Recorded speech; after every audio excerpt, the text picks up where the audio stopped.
Assalamualaikum warahmatullahi wabarakatuh.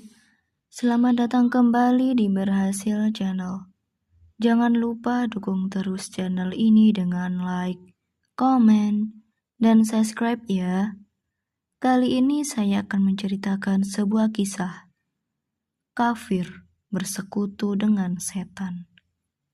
Di sebuah desa hidup sebuah keluarga kecil yang tampak harmonis. Herman adalah seorang kepala keluarga yang tegas namun penuh kasih sayang. Ia tinggal bersama istrinya, Sri, dan kedua anak mereka, Dina yang beranjak dewasa dan Andi anak bungsu yang ceria. Kehidupan mereka tampak berjalan normal di rumah sederhana yang dikelilingi oleh pepohonan lebat dan suasana desa yang tenang. Namun di balik ketenangan itu, ada sesuatu yang terasa janggal. Beberapa tetangga mulai berbisik-bisik bahwa Herman menyimpan rahasia kelam dari masa lalunya. Ketegangan keluarga itu hancur ketika suatu malam Herman tiba-tiba merasa kesakitan saat makan malam. Ia mengeluh rasa panas di dadanya, lalu mulai batuk parah hingga muntah darah. Yang mengerikan, dari mulutnya keluar benda-benda tajam seperti paku, pecahan kaca, dan kawat. Kejadian itu membuat Sri dan anak-anaknya histeris. Herman akhirnya meninggal secara mengenaskan di depan keluarganya. Kematian yang aneh itu membuat warga desa heboh, tetapi tidak ada yang mampu menjelaskan penyebab pastinya. Beberapa orang mulai berbisik bahwa Herman telah menjadi korban santet atau ilmu hitam.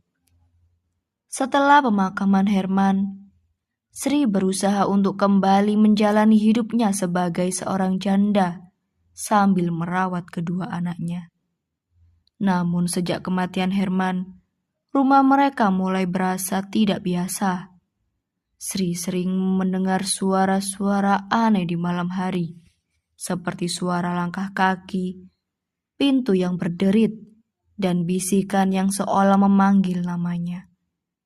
Dina mulai mengalami mimpi buruk yang berulang tentang sosok bayangan yang mengintainya di dalam rumah. Sementara itu, Andi mengaku melihat sosok menyeramkan di kamar tidur ayahnya. Sri mulai berasa bahwa kematian suaminya bukanlah kejadian biasa. Ada sesuatu yang menghantui rumah mereka, sesuatu yang tidak berasal dari dunia ini. Sri memutuskan untuk mencari bantuan dari tetangganya, seorang wanita tua bernama Bumirah, yang dikenal sebagai orang bijak di desa itu. Bumirah memperingatkan bahwa ada kutukan yang menimpa keluarga Sri.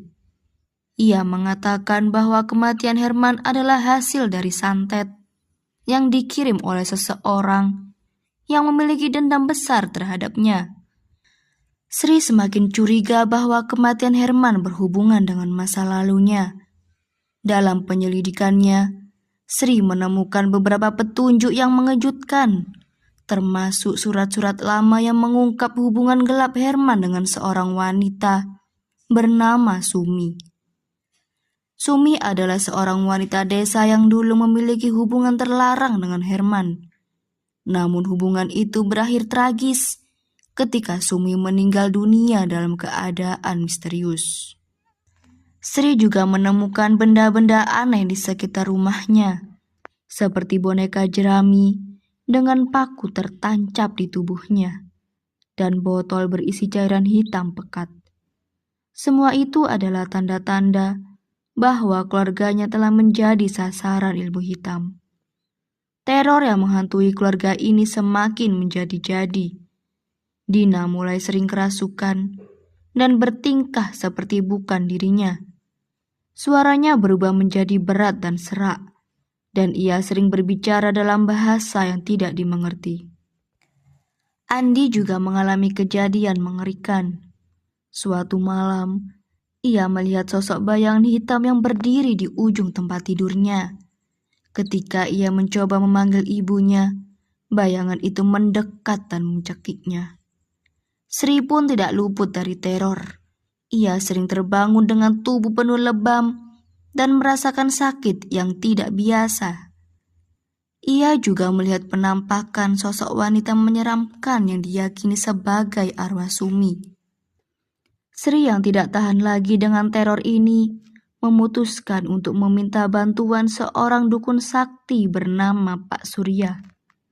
Pak Surya mengatakan bahwa keluarga Sri telah menjadi korban santet yang sangat kuat dan tidak hanya bertujuan untuk membunuh Herman, tetapi juga menghancurkan seluruh keluarganya. Pak Surya memimpin sebuah ritual untuk mengusir kutukan itu. Ritual tersebut melibatkan doa-doa, pembakaran sesajen, dan pemanggilan arwah untuk mengungkap siapa yang mengirimkan santet. Selama ritual, terungkap bahwa pelaku santet adalah seseorang yang memiliki hubungan dengan Sumi, wanita yang pernah disakiti oleh Herman. Namun ritual ini tidak berjalan lancar. Kekuatan gaib yang menyerang keluarga Sri sangat kuat, sehingga arwah-arwah jahat mulai menampakkan diri dan menyerang mereka secara langsung. Sri harus menghadapi sosok bayangan gelap yang diyakini sebagai roh Sumi yang penuh dendam. Sri mencoba memohon ampun atas dosa-dosa suaminya, tetapi roh itu tidak terima. Dalam pertarungan terakhir, Sri terpaksa melakukan pengorbanan besar. Dengan bantuan Pak Surya, ia harus menghancurkan benda-benda kutukan yang tersembunyi di rumahnya, termasuk boneka jerami dan botol cairan hitam. Namun ritual ini menguras tenaga Sri. Ia hampir kehilangan nyawanya. Setelah perjuangan panjang, kutukan itu akhirnya terputus. Namun keluarga Sri tidak bisa sepenuhnya kembali seperti semula.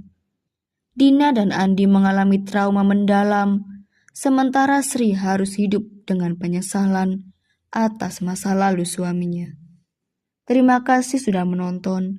Jangan lupa like, komen, dan subscribe ya.